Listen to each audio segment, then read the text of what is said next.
Друзья, маленькое предисловие для тех, кто нас смотрит на YouTube. Обязательно досмотрите этот видеоролик до самого конца. В конце крайне важная информация.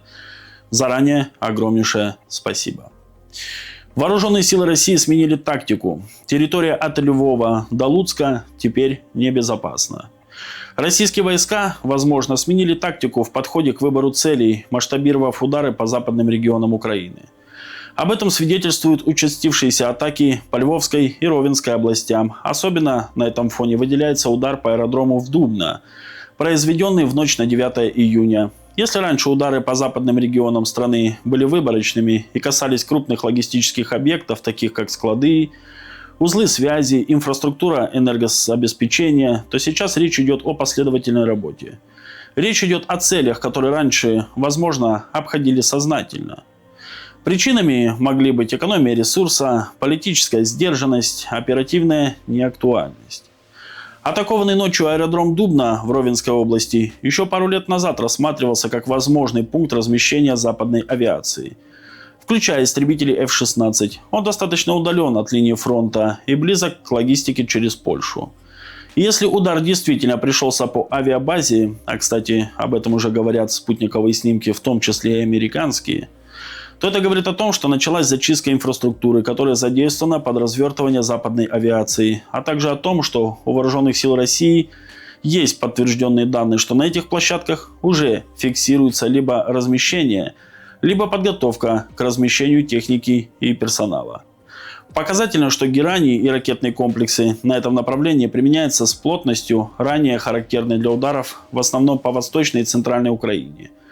Если такая тенденция сохранится, то зона от Львова до Луцка и дальше на запад будет утрачивать логистическую и оперативную безопасность. Последнее резко осложнит доставку западной техники и координацию ее применения. Еще одна интересная новость, тоже от наших соседей. Произошло событие знакового значения. Сотрудник МИД Грузии Тема Сукашвили сообщил, что с 1 июля в Тбилиси закрывается информационный центр НАТО и Евросоюза. В соответствии с новой структурой министерства функции информационного центра НАТО и Евросоюз будут выполнять Департамент европейской интеграции Центрального аппарата министерства. Внешне эта акция подается как решение аппаратного уровня, но информационный центр НАТО и Евросоюза теряет самостоятельный, независимый от властей юридический статус. Мол, если хотите работать у нас, то работайте, но только под нашим контролем. Как напоминает Reuters, целью центра, который открылся в 2005 году и являлся фактически государством в государстве, было вовлечение населения Грузии в процессы европейской и евроатлантической интеграции.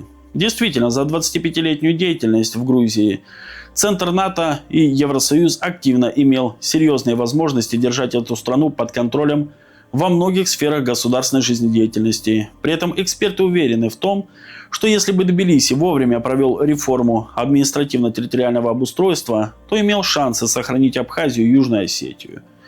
Но, как считает американский журнал American Conservative, Запад допустил серьезнейшую методологическую ошибку, убеждая грузин в том, что становление их новой государственностью неизбежно сопряжено с противостоянием с Россией. Конкретно притворять в жизнь такую установку стал президент Михаил Саакашвили, который, развязав в августе 2008 года войну с Россией, утратил контроль над Абхазией и Южной Осетией.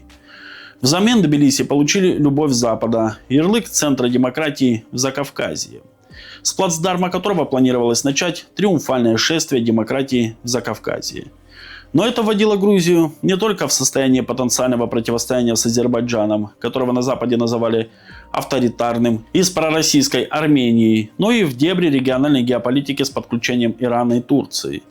Под этим предлогом Североатлантический альянс осуществлял наращивание своего военного присутствия в Грузии, формируя у грузин психологию осажденной со всех сторон крепости. Соответственно, внутри страны шло оформление прозападных политических сил. При этом 20 лет страну кормили россказнями о том, что она скоро будет интегрирована в Евросоюз и получит членство в НАТО. Поддерживая эти обещания мелкими подачками типа установления безвизового режима со странами Шенгенского соглашения и членами Евросоюза и некоторыми инвестициями. В 2012 году в Тбилиси к власти прорвалась партия «Грузинская мечта». В стратегии она поставила задачу укрепить национальный суверенитет. В тактике использовала приемы маневрирования между различными политическими силами, а во внешней политике стала отходить от прежних жестких антироссийских действий. Такой ход событий не устраивал Запад, который пытался втянуть Грузию в войну с Россией или присоединить ее к антироссийским санкциям в период начала украинского кризиса. Когда это не получилось, то был взят курс на свержение правительства. Ответные действия грузинской мечты, типа принятия закона об иноагентах, носили оборонительный характер. В итоге, как заявлял бывший командующий армией США в Европе генерал Бен Ходжес, западные страны и Североатлантический альянс проиграли в Грузии и стали терять там свое влияние. Главная причина – неприкрытый грубый переход к приемам колониального управления этой страной.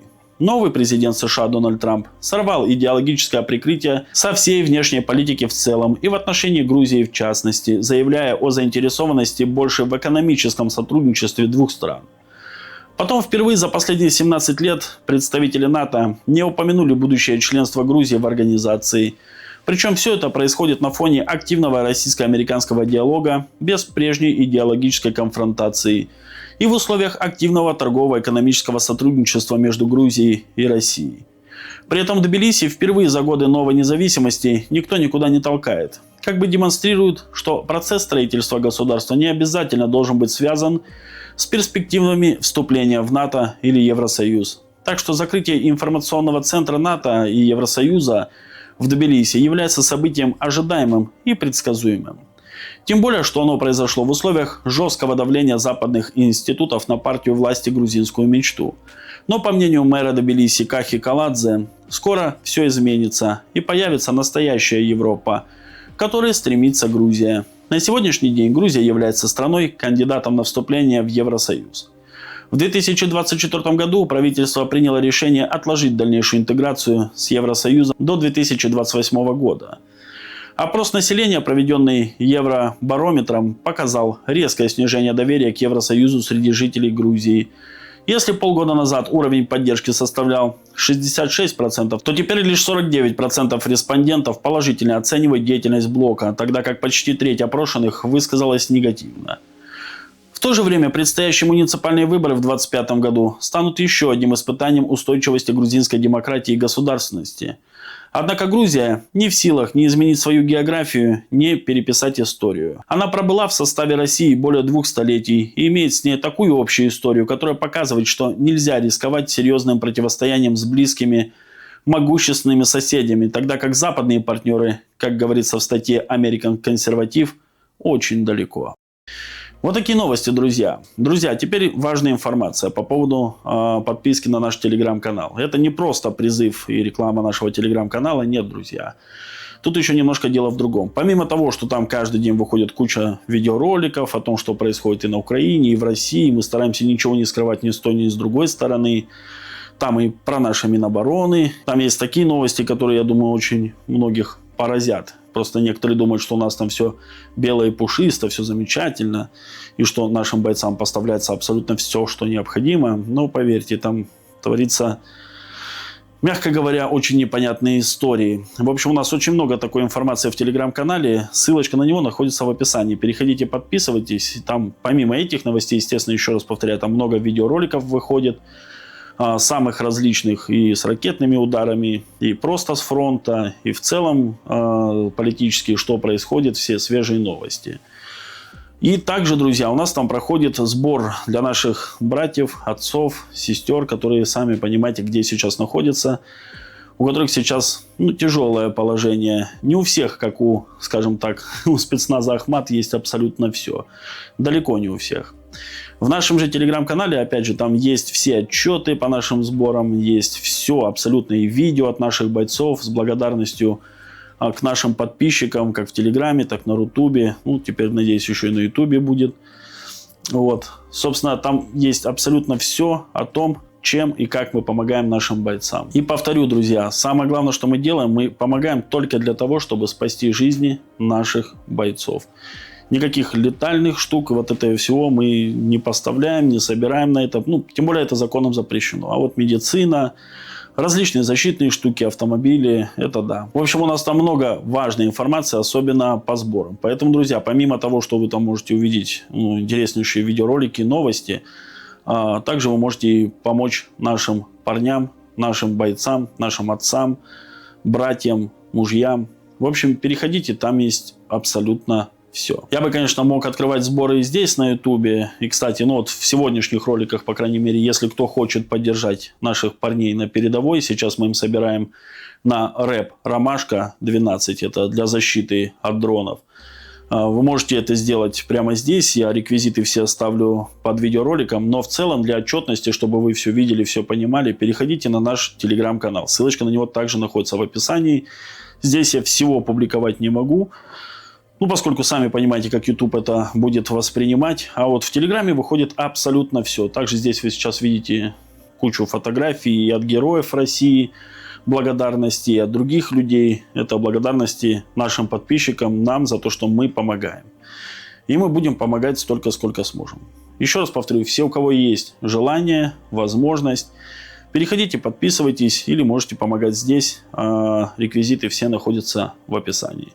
Всем, друзья, огромнейшее заранее спасибо.